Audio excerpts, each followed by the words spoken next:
Hello, I'm Jackshousedj and welcome to my channel. Today, you might notice I have a new table, which is very nice, but we're not talking about the table today. Today, we're talking about these speakers. These are the Pioneer DM-50D-BT speakers. You might have seen my earlier video where I did an unboxing of these. That was a lot of fun. Today, I'm going to give you a bit of a review and my impressions of these speakers. To cut it short, I really like them and I do recommend these speakers. I think these are a great buy. But let's run through the details. So the design of these speakers, I went through this a little bit before. People might have seen my other videos. These weigh about 3.5 to 4 kilos. One speaker contains the amplifier, the other is a slave. The amplifier one is a little bit heavier, a bit closer to 4 kilos. They measure at 17 centimeters wide, 23 centimeters deep, and a nice 26 centimeters tall. They're called the 50Ds because they've got a 5-inch driver as opposed to the 40Ds, which are a 4-inch driver. They've got a nice clean design. They also come in white. The white looks really nice as well. The white is white on the outside, and then it keeps the black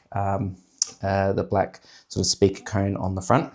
It's got a tweeter, a little ported woofer at the base, and then here's the main speaker. The ports here are at the front. The nice thing about having the ports at the front is that it means you can put these speakers up against a wall.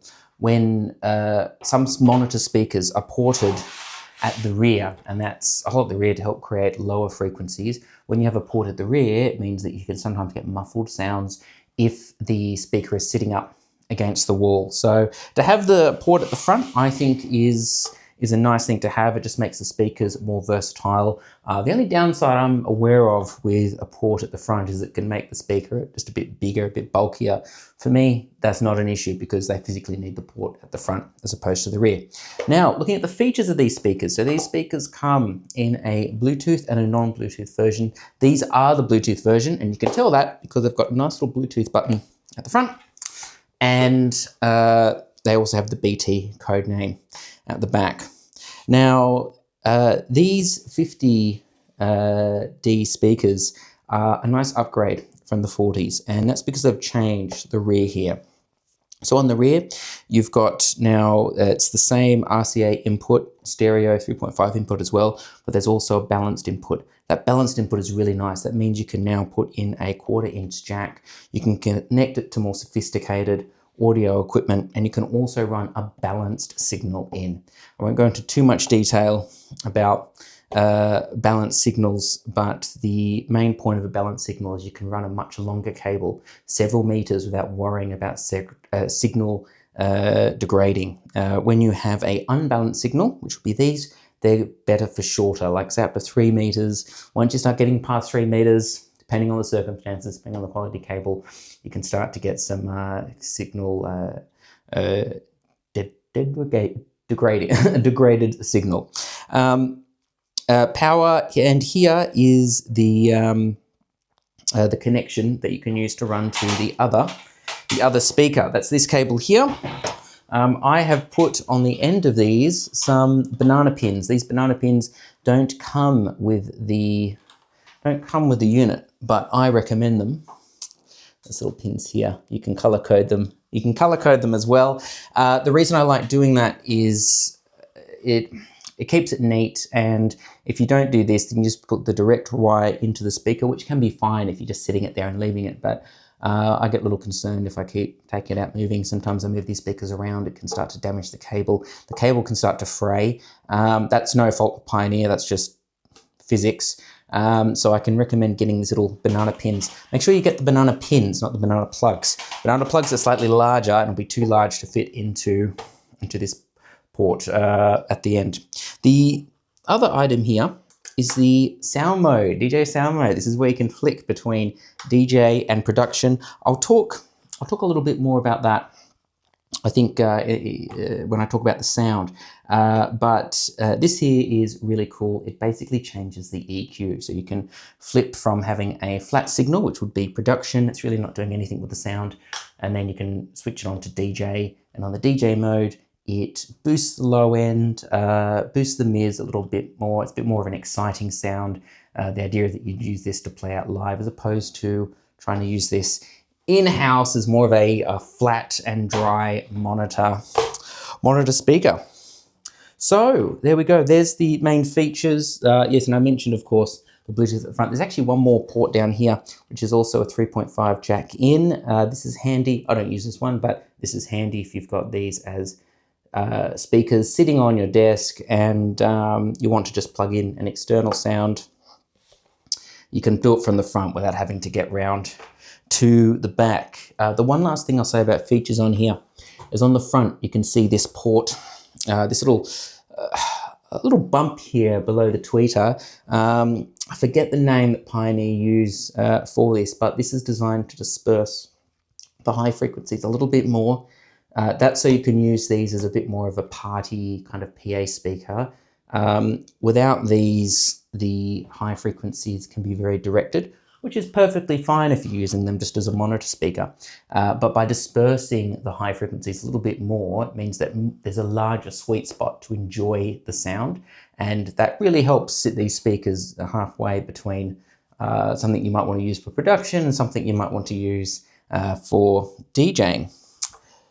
So onto the juicy stuff, the sound. How do these guys sound?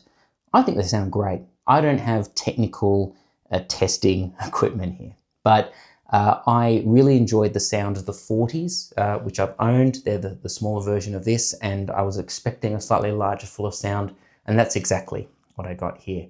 The 5-inch driver allows the speaker to more easily push more volume and deeper volume, deeper lows. It can do that. It can also get pretty loud. I sat here with a volume meter, decibel reader, and we got easily into the 90s, over 100 as well, when I was just doing some tests around, and I think I could even have cranked those speakers a little bit louder. So these get plenty loud. I like the sound as well. For the sound, I would say they're reasonably well balanced. They do a good job of producing lows for what they are. There is a difference when you switch between, as I mentioned, the DJ and production mode. That's subtle, but I think it's important that's subtle. Some people would mention that as a criticism. They don't hear a huge difference when you switch between DJ and production. Personally, if an EQ inside a speaker is creating a huge change when you flick a switch, say, then I would say you're starting to destroy the original sound. And actually EQs are meant to be something that can add flavor to the room, add sort of spice to what you're listening to. They're not meant to significantly distort the sound. In some consumer devices, that's the point, when you have like a bass boost button or something like this. This is not what this is meant for. I think this is aimed at starting to introduce people that might be moving up the value chain of speakers and starting to get them to think about how their sound may present itself through different EQs and different settings. And that's exactly what this does. It's not huge, but it's certainly a noticeable change if you hear it out. And to be honest, I wouldn't want the change to be huge, because if you had a huge change when you, say, flick a switch for an EQ in a speaker and suddenly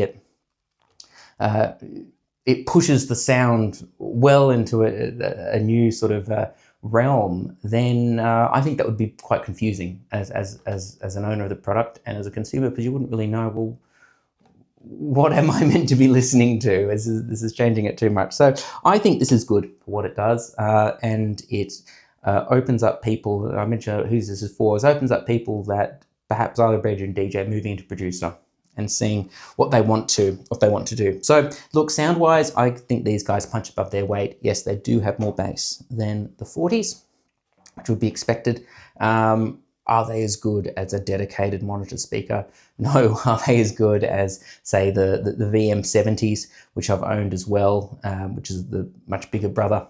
In the Pioneer range, no, but for what they are and the price, I think they're very good.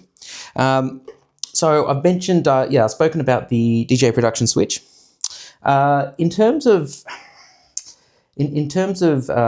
some commentary I have on some things I wouldn't mind changing. One is the wire between. Now, at the price point these guys are at, you're not going to have a amplifier in each speaker. That's fine, I get that. So you're going to have to connect them with the cable. This cable is 2 meters long. It would be nice if it was a little bit longer.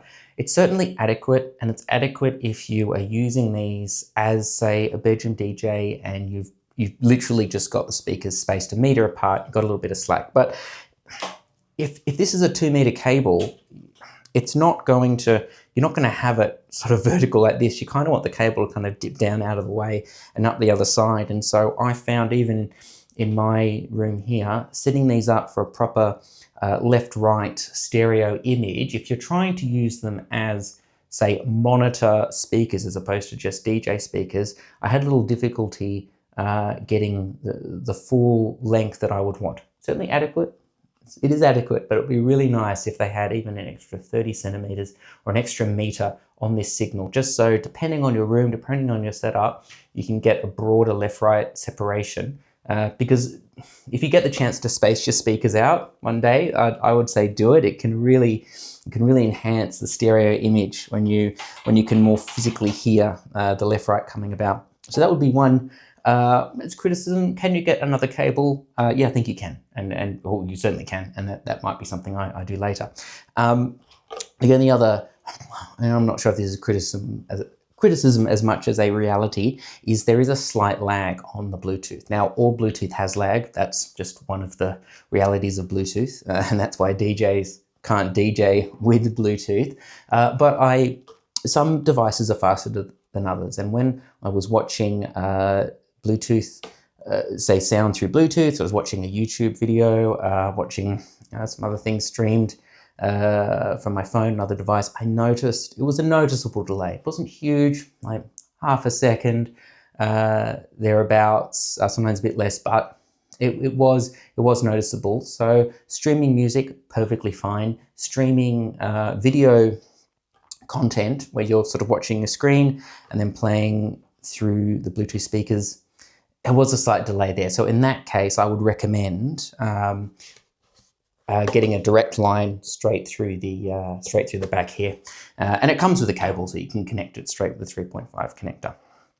So again, I don't know if that's much of the criticism as a reality of Bluetooth, but if you're using these as, say, Bluetooth speakers for video, I would say just be aware of that lag. Although the Bluetooth itself works flawlessly. Sometimes you have devices that don't connect well and it's annoying and like you don't know if it's connected or not. These things connect seamlessly. I've never had any issues. The Bluetooth comes through quick, easy, and it's very simple to connect and work with these things in Bluetooth. So that would really be on the other downside.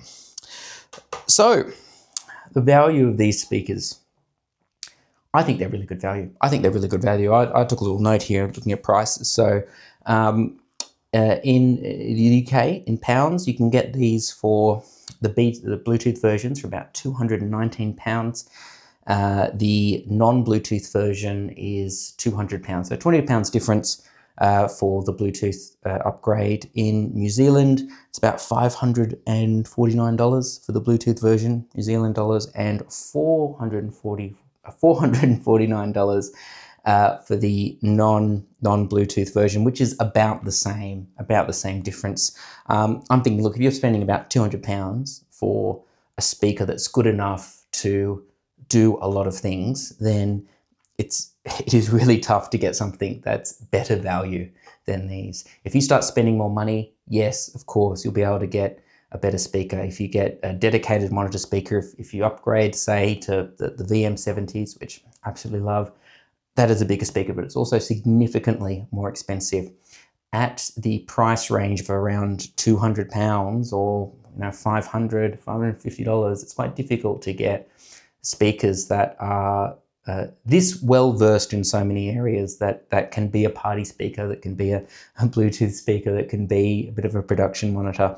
So the value of these, I think, are excellent. So who is this speaker for? Who is this speaker for?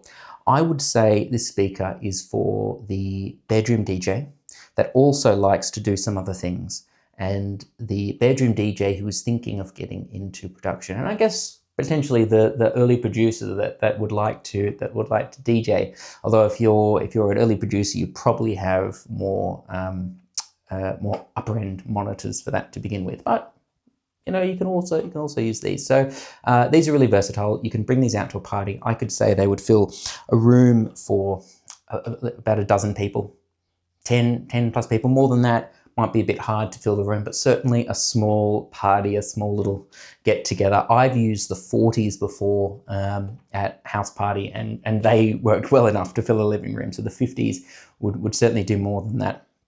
I think this is also good for the bedroom DJ that, well, as I said, wants to get in production but may not have the funds to buy separate monitor speakers because they're expensive, and wants to get something that can do a bit of both, or may want to start to move into production but isn't ready to fully dip into that yet. And that's why these speakers are great, because they are a nice left-right, they are a nice build. You can use them as monitors. They do have the production and DJ switch, so you can flip them into having a more flat signal.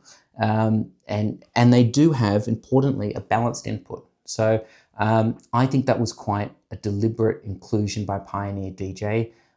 Some might even say, you know, maybe having a balanced input on these is a bit of an overkill, because you might not be able to hear the difference between, say, a balanced and unbalanced signal in most cases, given the signal length on entry level speakers like this. But I think what Pioneer DJ is doing is it's starting to get people to think about sound quality. It's getting people to think about EQ, to think about the setup, to think, why would I use one cable over another? Why would I have production as opposed to DJing? And I think that's a really good thing. I think that's a really positive thing, because it's those early decisions when you start to set this up, and you start to set up your studio, that informs the next decision you might make. So that's where I think the Pioneer DJ team is probably coming from here, and I think that's great. The more people that think about sound, the better.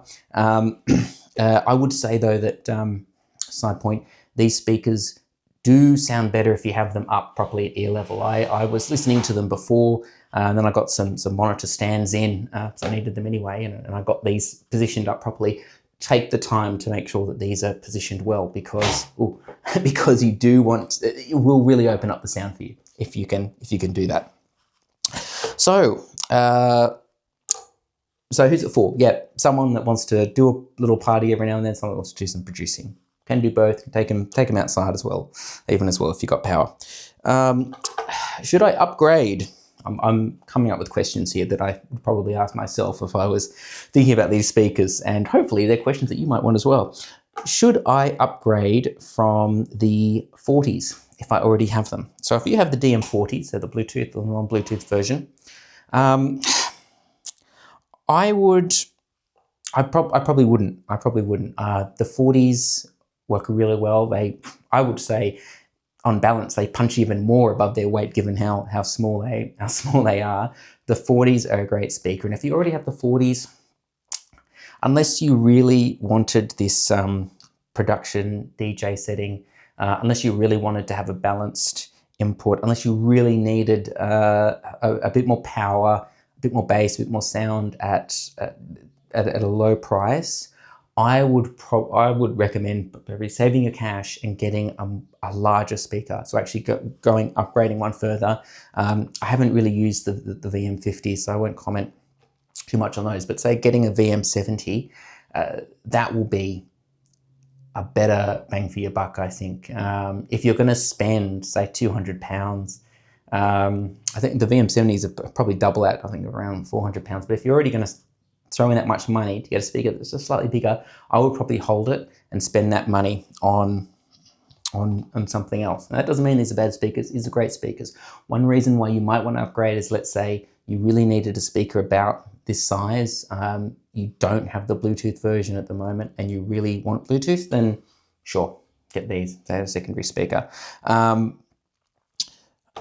Should you be buying the 40s or the 50s? So let's say you have neither, you like the feature set, you want a entry-level speaker. I've used these actually speakers, the 40s. I have used this as a go-to monitor speaker when DJing as well. Just get one, sit it there, put up. I'll be using this as a take-in monitor speaker as well. They work fantastic for that. A side point, something else that these speakers might be good for. But should you be picking up the 40s or the 50s? Unless you really need the space, unless you really need the weight constraints, perhaps say the 40s just fitted in a bag that you had. Price-wise, I guess as well, I would go for the 50s. I think these are overall a better speaker, much richer in sound because of the 5-inch driver, but most importantly, a much better feature set at the back. Much better feature set at the back. The fact that you've got balanced inputs, the fact that you have an EQ that you can switch, that makes the 50s much more attractive to me. And price-wise, I had a look. It's about £50 difference going from the 40s to the 50, or about 100 New Zealand dollars. And for that price, I think it's worth it going up to the 50s. So you haven't got either. I would recommend getting the 50Ds. If you already have the 40Ds, you might want to, say, get another speaker, a more significant speaker in the range. Maybe they're broken, swap them out. So, overall thoughts. Well, as you probably guess if you've been listening this far, I love these speakers. I think these are great. One reason I think I like them so much is their value. They do so much so well. They really hit the sweet spot between power, price, quality, build factor as well. I wouldn't be surprised if Pioneer DJ were potentially selling these at a loss. You know, some companies do that. They have a really good, say, entry-level speaker to get people into the ecosystem, impress them so much that they stay.